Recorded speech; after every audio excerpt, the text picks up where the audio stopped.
আল্লাহ রাব্বুল আলামিন কোরআনে কারীমের ভিতরে নবীজির নাম একটি বারের জন্য নাম ধরে তাকে ডাকেন নাই, বরং তিনি বলেছেন তোমরা পরস্পর পরস্পরকে যেভাবে নাম ধরে ডাকাডাকি করো আমার নবীকে সেভাবে নাম ধরে ডাকবে না।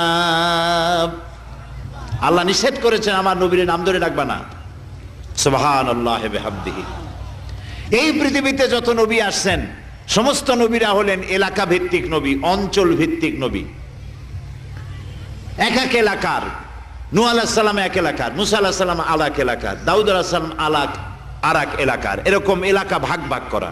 কিন্তু মুহাম্মদ সাল্লাল্লাহু আলাইহি ওয়াসাল্লামকে আল্লাহ রাব্বুল আলামিন কোন এলাকার জন্য নবী বানান নাই।